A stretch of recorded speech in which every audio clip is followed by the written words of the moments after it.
bestbookbits.com presents You'll See It When You Believe It by Dr. Wayne Dyer. Dr. Wayne Dyer, psychotherapist, lecturer, and world-famous author of the phenomenal bestseller Your Erroneous Zones, now takes us to new plateaus of self-awareness in his most powerful book yet. You'll See It When You Believe It will show you how, by tapping your truly amazing power that lies within you, you can direct the course of your own destiny. Using examples from his own highly successful experiences, Wayne Dyer will convince you that, with his proven techniques, you can make your most impossible dreams come true. Believe that you have the power to make your life anything and achieve them.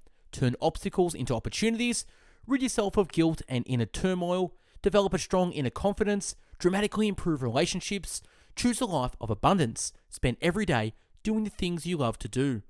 The written and audio summary can be found on our website, bestbookbits.com. So without further ado, I bring the book summary of You'll See It When You Believe It. Book summary. What's in it for me? Learn to transform yourself and realize your true potential. Many of us want to transform our lives. We want to feel happier, healthier, or more fulfilled. But to achieve this, most of us concentrate on the wrong things.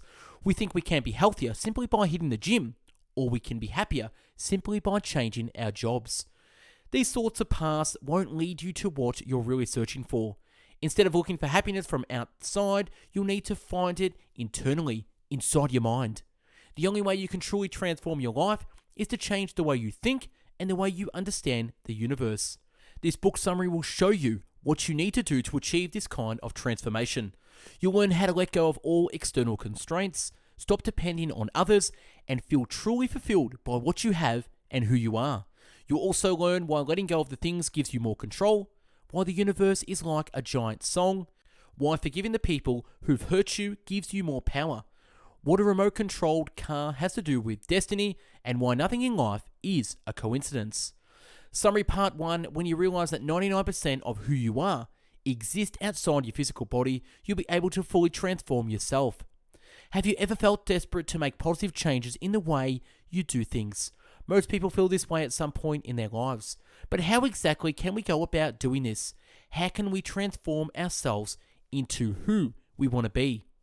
Usually when we decide to transform ourselves, we start by trying to change our bodies. We imagine that the self-improvement starts with living a healthier lifestyle, so we go on diets or start exercising. When we do this, we neglect an incredibly important part of ourselves, our mind. You can only truly transform yourself when you realize you're much more than just form. Our form or body is the part of ourselves we can see, touch, and smell. It can be detected by our physical senses, but it's also only 1% of who we truly are. If each person was only a collection of bones, organs, and muscles, then everyone would be the same. In fact, 99% of what makes us who we are can't be seen or sensed. It exists beyond physical comprehension.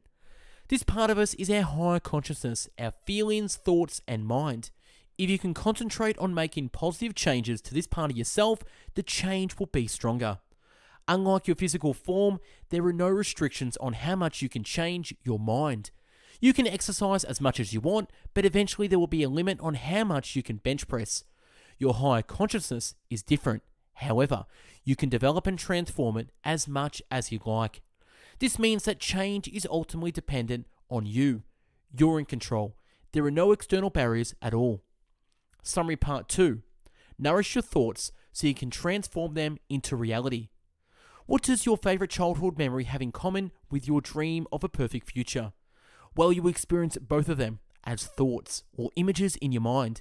In fact, everything you do, believe, or experience comes in the form of a thought. Thoughts make us who we are. When we learn to use our thoughts effectively, we can transform our dreams into reality. Here are some helpful steps you can follow. First, realize that every single one of your actions is based on a prior thought. What you envision in your brain determines what you'll do, so concentrate on what you want. If you constantly think of yourself as being shy in front of crowds, for instance, those thoughts will manifest as shyness in reality. You'll be afraid of public speaking because you'll imagine yourself failing. On the other hand, thinking positively about public speaking will help you. If you imagine yourself as the world's best public speaker, you won't be afraid. So strive to visualize your perfect scenario for any situation. Next, realize that whatever you think of, the ingredient to make it happen exists right here. This is especially challenging because we tend to think of our imaginary perfect life exist in another reality. But that perception is invalid. Everything you have ever need for the perfect life is already here. You just need to find out how to use it. Next, will your thoughts to happen. Will your thoughts to happen. Often people imagine that persistence is what they need to realize their goals, but that's wrong. What they truly need is willingness. You need the will to do anything to turn your dream into reality. That might be moving to a new city, quitting your job, or leaving your friends. Willingness is all that really matters. Finally, remember that there's no such thing as failure if you're willing to try for your dream, so don't give up. Summary part 3, all people and all things in the universe are intimately connected as one. How many history documentaries have you seen? Probably quite a few. How many of them featured a war? Probably quite a few. War and conflict are depressingly common themes in human history. Why? Well, we tend to think of ourselves as individuals separate from everyone else. Therefore, we pursue our selfish individual goals, which leads to conflict. Fortunately, there's another way to live. We have to realize that we aren't separate individuals. We're all part of the same whole. To understand this, consider the way our bodies work. Every person has billions and billions of bacteria on his body. We all have bacteria in our intestines, eyelids, toenails, and pancreas. All these bacteria enable us to live. Even though these bacteria are all different and most of them never interact with each other, they're all part of the one whole, us. We should think of reality in the same way, even though we never meet most other people in the world or other beings in other worlds. We're all part of the same whole, the universe. When you understand this, you will immediately realize why we need to live harmoniously with each other. Think of our bodies again. We're all made of billions of cells. Even if just a few of them decide to work against the rest, we'd be in serious trouble. In fact, this is what cancer is. Cancer occurs when rogue cells decide to attack the others. The world works the same way as the body. If we want to live in the happiest and healthiest environment we can, we must live in harmony. Even if just a few people reject this idea, we'll all be in danger. Summary part 4, when you believe in abundance, your life will have no boundaries. How many of us are devoting our lives to something we love? Sadly, hardly any of us. Instead, most of us have jobs that place limitations on what we truly want. We can't wear our own clothes or work when we want or where we want. In short, our freedom is limited. Why do we do this to ourselves? We do this because most of us live with a scarcity mentality. This means that we concentrate on things we don't have enough of. We often find ourselves thinking, I'd be happy if only I had more of this. It could be money, time, opportunities, or anything else. For example, our perceived scarcity of money is what pushes us into unhappy jobs. We spend our time working at jobs we don't like because we're consumed by our fear of not having enough money. This scarcity mentality doesn't just stop us from doing what we love, it also limits what we can achieve in life. We are already seeing how our thoughts determine our actions. If we go through life thinking about not having enough, these thoughts will surely become a reality. So what's the alternative? We need to embrace the principle of abundance. The principle of abundance means that there are no limits to what you can achieve. The universe has no boundaries, and neither does your mind. Anything is possible. You just have to believe it. It's difficult to think this way, but there are some things you can do to work towards it. One such tactic is to show your gratitude for everything. Be thankful for the sun that gives you energy, your friends and family, and the simple fact that you're alive. When you focus on what you're deeply thankful for, you'll realize that there's actually very little scarcity in your life. You already have everything you need to achieve whatever you want. Summary part 5, when you stop being unhealthily attached to things, you become a better person. When you examine the entirety of human history, one thing will become very clear. Those of us in the West currently have a higher standard of living than anyone else who's lived before. It's also higher than most people living today. This wealth should make us happy, shouldn't it? Well, it doesn't, and in fact the opposite is true. Most of us are unhappy and lonely. Why? Well, our attachment to our possessions is actually disrupting our lives. We become so dependent on certain things that we feel we can't live without them. These unhealthy attachments aren't necessarily always related to material objects. We can be overly attached to other people, money, or the past. We can become too attached to anything we feel we need to survive. This stops us from thinking about the things that really matter. It stops us from living fulfilling lives. To understand how harmful attachment can be, consider this analogy. When you eat a piece of lettuce, it goes through your digestive system without you controlling or even thinking about the process. Your body absorbs the nutrients and expels the waste, all in perfect harmony. This same thing happens in society and the universe at large. Things flow naturally and perfectly. However, our unhealthy attachments stop this natural flow. It's part of the flow that things will leave us, and we have to learn to let them go. When we can't let something go, we disturb the natural rhythm of the universe. So stop craving for the things you don't need and instead practice detachment. You'll find yourself flowing through life with much greater ease. Summary part 6. When you allow yourself to flow through life, you experience synchronicity. Have you thought about a long lost friend, then suddenly they called you the next day? Maybe it was just a coincidence, but perhaps you also connected on a spiritual level. The more we let our lives flow, the more we experience this kind of synchronicity. Synchronicity occurs when your friend calls you after you think of them, when you experience deja vu, or when you run into someone you've just had a dream about. Synchronicity can seem like a random connection between separate events, but it's not. It's much more, because everything in the universe happens for a reason.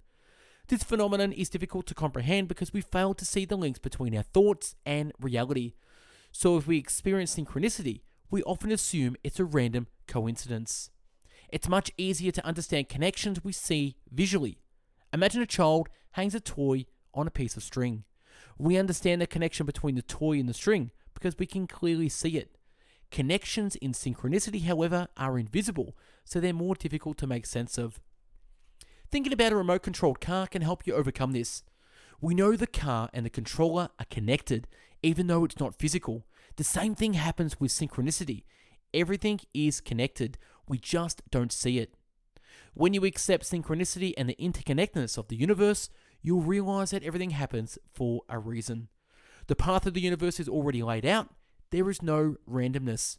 Therefore, there's no point in worrying about the things you can't change, like your social position, your possessions, or your job. Summary part 7. You have to embrace forgiveness if you want to achieve true transformation. After reading this, you might be thinking you're well on your way to transforming your life and reaching higher consciousness. There's still one incredibly important part, however: forgiveness. We're constantly putting blame on other people, and it prevents us from reaching our true potential. If you truly want to transform, you have to learn to forgive people instead. What do you do when someone else does something bad to you, or something you don't like? If you like most, you probably get angry. You might hate the person or blame them for creating a problem in your life. What do you gain from blaming them? Nothing. In fact, concentrating on your negative emotions and thoughts on someone only gives them more power in your life. It stops you from concentrating on what you really want to achieve. You also need to remember that everything happens for a reason, even painful things. Every bit of pain someone else causes you is a lesson you can learn from. So instead of hatred and resentment, show forgiveness to the people who wronged you. You'll be able to let go of negative thoughts so you can focus on the thoughts that really matter. Remember to forgive yourself too. Most of us have done things we regret in life. Maybe we've done something that goes against our principles, like lying to a loved one or eating that whole bag of chips. This makes us feel guilty or ashamed. What does that guilt achieve? Again, nothing. If you beat yourself up about something, you're only more likely to do it again. Instead of feeling guilty, forgive yourself. Reassess if what you did matches your values and move on. Don't dwell on the past or on your mistakes. Focus on the future instead. Summary part 8. Stay focused on your transformation and implement awakening in your life. Now that you know the secrets of personal transformation, here are some tips for applying them in your daily life. First, make an effort to regularly go outside your comfort zone. Be kind to yourself every day and view every experience and thought as a learning opportunity. Also, remember to be thankful for what you have and what you are, and remind yourself you deserve only the best from life. Meditate. Go to a quiet place, close your eyes, and pay attention to your breathing. This will calm your mind and pull you back in the present moment, which is the only moment that truly exists. You'll be able to accomplish more when you're relaxed and free inside. So stop worrying, quiet your mind, and practice trusting your intuition. It's definitely your best advisor. Just surrender your life to the forces and principles that are always at play in our perfect universe. Also, commit yourself to forgiving the people you've conflicted with. Send them a gift or call them to see how they're doing, and then don't forget to wish them well. Accept the abundance is coming towards you when you let things move in their own rhythm. Imagine you have a guardian angel or other loving observer as a part of your consciousness. Ultimately, just let things happen, and remember that you're perfect exactly as you are. In review, you'll see it when you believe it, book summary. The key messages in this book: the universe is perfect, everything in it is connected, and everything happens for a reason. When you accept this and learn to flow and forgive, you'll find harmony with yourself and others. That harmony is part of your higher consciousness, and it will allow you to transform into what you truly want to be. Actionable advice: transform your mind, not your body. The next time you feel bad about your body, remember that it's only 1% of who you really are. Concentrate on transforming the remaining 99%, your mind, and that transformation will be much more meaningful. And that's a wrap on You'll See It When You Believe It, book summary by Wayne Dyer. Check out our YouTube channel with over 500 video book summaries uploaded previously. Subscribe, comment on what you think, and like the video. Check out our website, bestbookbits.com, where we have over 500 written book summaries where you can download in the PDF and read offline in categories from biographies, business and marketing, habits, health, leadership, money, personal development, philosophy, psychology, real estate, relationship, sales, spirituality, success, time management, and travel. If you're into the audio version, check out mixcloud.com/bestbookbits, where you'll find over 500 audiobook summaries to listen to at your pleasure. For daily motivational quotes and book summaries, follow us on Instagram at bestbookbits. Thanks for watching and listening. Hope you got something from this, and go out there and have an amazing day. Take care. Bye-bye now.